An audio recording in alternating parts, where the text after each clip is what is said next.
I never imagined my own parents would one day look me in the eye and tell me my children weren't welcome in their home. Yet there I was, standing in my kitchen, staring at my phone in disbelief. Thanksgiving was just a few weeks away, and my mom's voice was unusually light as she spoke. "Honey, we need to talk about Thanksgiving this year." For all the tension that had existed between us over the years, I still longed for those family traditions. My kids, Emma and Lucas, adored their grandparents despite the growing distance. "Of course, Mom. What's the plan?" I could already picture their house filled with the smell of roasted turkey and cinnamon, the warmth of laughter, and the buzz of a family gathering. There was a pause, just long enough to send a chill down my spine. "Well," Mom began, clearing her throat, "this year we're doing things a little differently. It's going to be a smaller dinner, just adults. You know, something more intimate." I frowned. "Oh, so no kids at all?" Another pause. Then more hesitantly, "Well, not exactly." A cold knot twisted in my stomach. "What do you mean?" Mom let out a sigh, as though she were the one being put in an uncomfortable position. "Allie, we love your kids, we really do, but they're a bit energetic. Honestly, we just think it would be better if you left them with a sitter this year." I gripped the edge of the counter. "So, just my kids. What about Daniel's?" "Daniel, my older brother, the golden child who could do no wrong even when he did." Mom hesitated, and that's when I knew. "Daniel and Sophie are coming." "With their boys," she admitted. "But you know how well-behaved they are. They're just quieter, more refined. It's easier to have them at the table." A wave of heat rushed through me. I felt like I'd been slapped. "They're children," I said, my voice tight. "Emma is 7, Lucas is 4. Of course they have energy, but they're sweet, and they love you." "We're just trying to have a peaceful evening," Mom replied, her tone clipped now, irritated that I wasn't simply going along with it. "It's not personal, Allie." Not personal. I clenched my jaw, swallowing back the words rising in my throat. But it was personal. It was always personal. It was the way they treated my children like an afterthought, while Daniel's boys were paraded around like royalty. The school plays they never attended, the missed dance recitals, the lopsided Christmas gifts, and now they weren't even trying to hide it. "I can't believe this," I whispered. "You're actually telling me my kids aren't welcome, but Daniel's are?" "Oh, Allie, don't be dramatic," Mom sighed. "It's just one dinner. You and Liam are still invited, of course." I almost laughed at the absurdity. They wanted me, but not the two people I loved most in this world? I swallowed hard. "No, Mom. If my kids aren't welcome, then neither am I." Silence. Then a sharp exhale on her end. "Suit yourself." And just like that, she hung up. I stood there, phone in hand, breath unsteady. From the next room, I could hear giggles. Emma and Lucas, building a pillow fort, completely unaware that their grandparents had just cast them aside like an inconvenience. I took a deep breath, heart pounding. I had spent my whole life trying to please my parents, trying to earn their approval. But at what cost? If I let them get away with this, if I went to that dinner while my children sat at home wondering why they weren't good enough, what kind of mother would that make me? No, I wasn't doing this anymore. They had made their choice. Now it was time for me to make mine, and they would regret it. Sooner than they thought. The weight of my mother's words lingered long after the call ended. The kitchen buzzed with the low hum of the fridge, the phone still in my hand. My fingers trembled as I set it down. Had always known they favored Daniel. But I convinced myself it wasn't as bad as it seemed, that deep down, they loved all of us the same. But tonight, they ripped that illusion away. They loved his children more, and they didn't even try to hide it. A sudden laugh, light, free, echoed from the living room. I turned to see Emma and Lucas still playing, tangled in pillows and blankets, blissfully unaware of the rejection that had just taken place. My chest tightened. They deserved better. I squared my shoulders and stepped into the living room, forcing a smile. "All right, you two," I said, my voice steadier than I felt. "Who's ready for movie night?" Lucas beamed. "Can we watch the one with the talking dog?" I scooped him into my arms, kissing his curls. "Of course we can, buddy." As we curled up on the couch, I held them close, and the anger inside me finally began to burn into something else. Resolve. I had finally stopped trying to belong in my parents' world. For years, I played by their rules, hoping that if I did everything right, they'd stop comparing me to Daniel, see me as his equal. But no matter how much I gave, it was never enough, and I was done. The next morning, my phone buzzed with a message from Daniel. "Daniel, Mom says you're being difficult about Thanksgiving. Why do you always have to make everything so dramatic?" My jaw tightened. Of course, she had already run to him. Me. "Oh, so she told you she uninvited my kids, but invited yours?" The typing bubbles appeared, then stopped. A full minute passed. "Daniel, she just wants a calm dinner, Allie. You know how your kids can be a lot. Like they were burdens, like they were something to tolerate, not love." Something inside me snapped. Me. "Enjoy your perfect Thanksgiving, Daniel. I won't be there." I shut off my phone before he could reply. If my family didn't want me or my children at their table, then I wasn't part of their world anymore. And they were about to see what that really meant. For years, I was the one they relied on, the fixer, the helper. When Mom needed groceries, I picked them up. When Dad's Wi-Fi failed, I was the one who drove over. Family event to plan? I made the calls, organized the details. Meanwhile, Daniel coasted, doing the bare minimum, and basked in their praise. But if I wasn't considered family, then I wasn't going to act like it. A week before Thanksgiving, Mom called. I thought about ignoring it, but I answered. "Hello?" Her voice was cautious. "Allie, I just wanted to check in. I know you were upset, but I really hope you'll reconsider. We'd love to have you and Liam there." "Not you and the kids, just you and Liam." I took a breath. "I meant what I said, Mom. If my kids aren't welcome, neither am I." She sighed, long and heavy, like I was exhausting her. "I just don't understand why you're being so stubborn. It's one night. You know how much Daniel's boys mean to us." And there it was, the final, painful truth. My children, my beautiful, kind, wild-hearted kids, would never be enough for her. "You've made it clear where we stand," I said, jaw clenched. "I won't bother you again. Allie, don't be like—" I ended the call. And this time, I didn't cry. It started small. When Dad called to ask for help setting up the new TV, I let it go to voicemail. When Mom texted about picking up her prescription, I left it unread.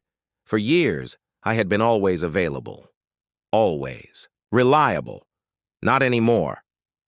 By Thanksgiving, I had ignored 12 calls and 6 texts. Then, the morning of the holiday, another message from Daniel.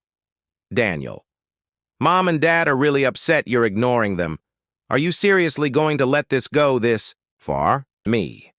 It already went too far when they told me my kids weren't welcome. This time, he didn't reply. I silenced my phone and turned to my real family. Emma and Lucas were at the kitchen table helping Liam mix pancake batter, covered in flour, and laughter. This was our Thanksgiving now. And for the first time in years, I felt peace, but it didn't last.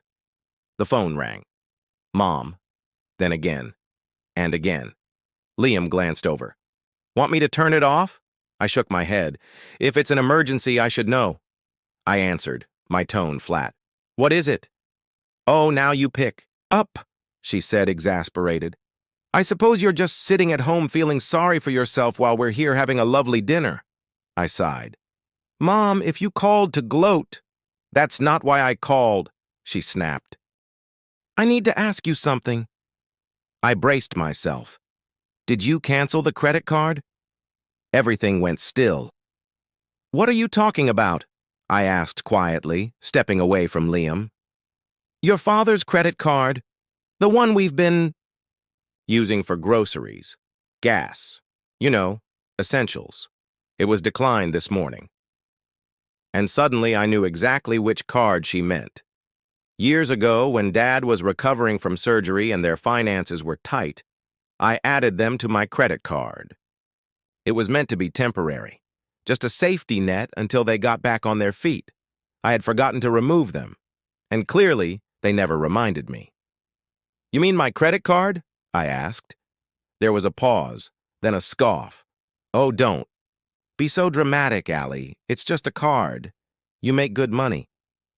You figured I'd just keep paying without noticing? Oh, don't act like this is some huge betrayal. We raised you. The least you could do is support us now. I nearly laughed in disbelief. Are you serious? You uninvited my children from Thanksgiving and still expected me to pay for your groceries? You're always so sensitive, she said. This is why we can't have difficult conversations with you. I steadied my voice. You're right about one thing. I did cancel the card. And let me make something clear. You won't see another cent from me. She gasped. Allie, don't be ridiculous. And don't expect Christmas gifts, or birthday presents, or anything else. You made your choice. Now I'm making mine. Silence. Then, in a voice colder than I'd ever heard from her, you'll regret this. She hung up. For a moment, I just stood there, phone clenched, in my hand. Then I turned back to the kitchen. Liam watched me carefully. Everything okay? I smiled, steadier than I felt. Yeah, I said, just taking out the trash. We spent the rest of the day watching movies, baking cookies, playing board games. There was no stress, no eggshells, just peace, but I knew it wasn't over. And I was right, because 3 days later they made their next move, and it would be the one I'd never forgive. What do you want, Allie? Daniel snapped, skipping any pleasantries. Mom just called me in tears, saying you cut them off. What the hell is wrong with you? I closed my eyes, pinching the bridge of my nose. Did she also mention they've been using my credit card for years without my knowledge? A pause. Well, she said you were helping them out. Helping them out? I let out a humorless laugh. Daniel, they racked up thousands of dollars on my account without asking, and they've treated my kids like garbage. But sure, let's paint me as the villain. He sighed, clearly trying to keep his cool. Look, I get that you're mad, but cutting them off completely? Isn't that a bit extreme? You mean like how they completely excluded my children from Thanksgiving? I shot back. They just wanted a peaceful evening. Mom said your kids can be a little wild. My grip tightened on the phone. So they can take my money? Without a second thought. But my kids aren't good enough to sit at their table. Got it. You're twisting this. No, Daniel, I'm finally seeing it for what it is. Silence. Then his voice shifted, less emotional, more calculating. Maybe we can work something out.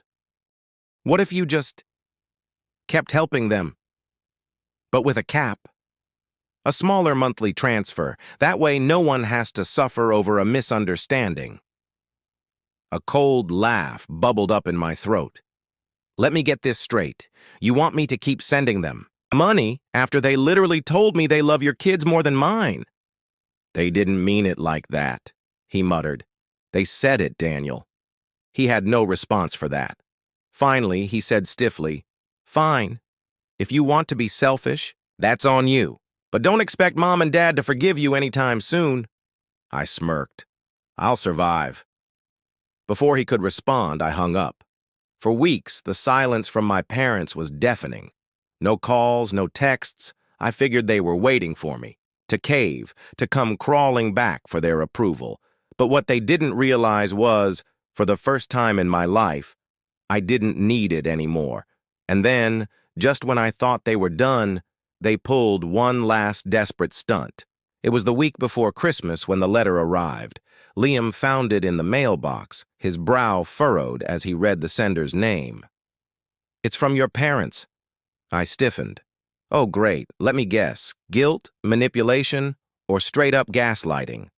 He smirked. "Why don't we find out?" I tore it open, stomach twisting. Inside was a formal legal document. My breath caught as I scanned the words. They were demanding reimbursement for years of emotional and financial support. I let out a disbelieving laugh.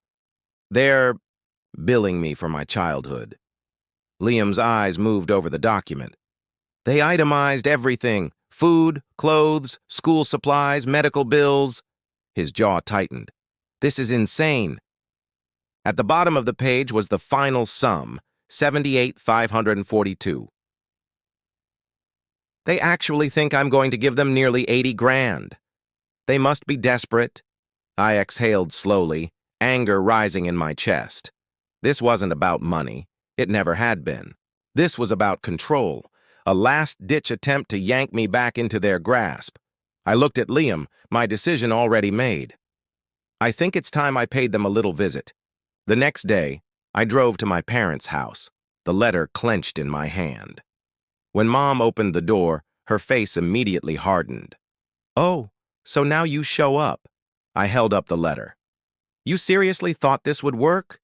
She crossed her arms. "It's what's fair." "Fair?" I barked a laugh. "You want to charge me for being your child while expecting free money from me for the rest of your lives?" Dad stepped into view, arms folded, wearing a smug expression. "We sacrificed a lot for you, Allie, and now you're just abandoning us." "No," I said, voice steady. "You abandoned me. When you made it clear my kids weren't good enough, when you lied and stole from me, and when you put a price tag on raising me." Mom's lips thinned. "If you won't pay, we'll involve lawyers. Go ahead." I met her gaze, unwavering. "What?" "Take me to court. Try explaining to a judge why you're suing your own daughter for expenses from 20 years. I'll go." Let's see how that goes. For the first time, they looked unsure. Dad cleared his throat. "We just thought you'd want to make things right." "Oh, I am." I tore the letter in half in front of them. Their eyes widened. "I'm done being your personal ATM," Mom gasped. "You ungrateful little—" I turned on my heel. "Merry Christmas," I said over my shoulder, walking back to my car. And for the first time in my life, I felt free. I drove away at 9:16 p.m. That's when it hit me. It was never really about the money. They were angry because for the first time ever, I had the power. And I wasn't giving it back. I thought tearing up their ridiculous demand would finally make them back off. Maybe, just maybe, they'd sit in the wreckage of their own arrogance and realize they'd gone too far. But people like them don't change. They escalate. It started small. 2 days before Christmas, a text from Mom. "Mom, Allie, this is ridiculous. We're family." You don't turn your back on family over a silly argument. I ignored it. The next day, another one. "Mom, we forgive you. Come to Christmas dinner and we'll forget this ever happened." I almost laughed. They forgave me? Then, a few hours later, Daniel. "They're really hurting, Allie. Just apologize so we can move on." I rolled my eyes. Of course, in his world, I was the one in the wrong. I typed back, "Me. Funny. They weren't hurting when they were stealing. From me or telling me my kids weren't welcome. I think they'll survive." I hit send and blocked his number. Then Christmas Eve came. Liam and I had just finished decorating the tree. Emma and Lucas were in their pajamas, twirling around the living room, too excited to sleep. It was perfect. And then the doorbell rang. Liam and I exchanged a look. "No way," he muttered. I walked to the door and peeked through the peephole. Of course, Mom and Dad. They were holding a giant, beautifully wrapped box. I sighed and opened the door. Mom's face lit up with fake cheer. "Merry Christmas, sweetheart." Dad held out the gift. For the kids. I crossed my arms. No thanks. Mom's smile faltered. Allie, don't be stubborn. Let's not ruin Christmas over this. You already ruined Christmas, I said. When you told me my children weren't good enough for your table, remember that? Her mouth opened, then closed. Dad tried next. Come on, Allie. Let's just be a family again.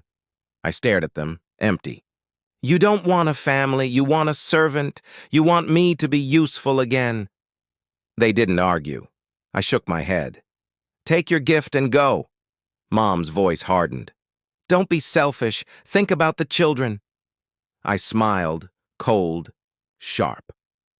I am thinking about the children. That's exactly why you're not in their lives anymore. Dad's jaw clenched. You really want to do this? I already did, and I shut the door. That night, we had the best Christmas we'd ever had. Emma and Lucas tore through their presents, giggling non-stop. We drank hot cocoa, played, board games, and watched movies until they fell asleep on the couch. For the first time in my life, Christmas wasn't about pleasing anyone. It was just about us, real family, chosen family, the kind that doesn't make love conditional. I thought that was the end, but I underestimated just how much control they thought they still had over me. New Year's Eve came. Our house buzzed with music and laughter. Emma and Lucas darted around in their party hats, counting down the hours to midnight. Liam poured champagne and smiled at me. It was our night, a fresh start. And then, the knock. My stomach twisted. Liam glanced at me. You think... I already knew. I walked to the door, took a breath, and opened it. Mom, Dad, Daniel, and his wife, Sophie. An ambush. I folded my arms. What do you want? Mom smiled, sugary, sweet. We just want to talk. No thanks. Dad sighed. Allie, enough. You've made your point. Let's fix this before it gets out of hand. I narrowed my eyes. What does that mean? Mom exchanged a look with Daniel. We just don't want this to affect the kids, she said, her voice oozing fake concern. Something about her tone made my skin crawl. What are you talking about? Daniel stepped forward, arms crossed like he was the victim. Mom and Dad have spoken to a lawyer. My heart dropped. A lawyer? Mom nodded, all pity and poison. We're just worried, Allie. Cutting your children off from their real family over a misunderstanding, it's not fair to them. My pulse pounded. What exactly are you saying? Dad cleared his throat. We've been looking into grandparents' rights. Silence. Then I laughed. Sharp, bitter, unhinged. They were serious. They thought they could force their way back into our lives with the law. Daniel scowled. What's so funny? I wiped my eyes. You think any judge would side with you? Mom's face tightened. We've done nothing wrong. Nothing wrong? I stepped forward. You stole from me. You treated my kids like trash. And now, because I cut you off, you think you can bully your way back in? Dad's voice darkened. You don't want to do this, Allie. I met his stare. Oh, but I do. I pulled out my phone and held it up. Think real carefully about your next move. I have every text, every voicemail, every demand for money, and if you push this, I will bury you. Sophie gasped. Allie, come on. No, I snapped, eyes locked on my parents. You have no case. You know it. I know it. And if you keep coming after me, I will make sure everyone sees who you really are. Silence. Then Mom hissed, You're being unreasonable. I smiled. No, Mom. I'm finally being smart. I stepped inside and grabbed the door. Happy New Year, I said sweetly, and slammed it in their faces. They never went through with it. They knew they had nothing. They knew they'd lost. Weeks passed. No texts, no calls, nothing. And for the first time in my life, I felt free. No more guilt, no more pressure, no more walking on eggshells. Months later, on a warm spring afternoon, I sat on the porch watching Emma and Lucas chase bubbles across the yard. Liam handed me a glass of lemonade and sat beside me. "It's been quiet," he said. I nodded. "Yeah, feels good." He smirked. "Think they'll ever try again?" I watched my kids laugh as they popped bubbles. "Doesn't matter," I said, "because I already won. I had my kids, my real family, and I'd never let anyone make them feel unwanted again."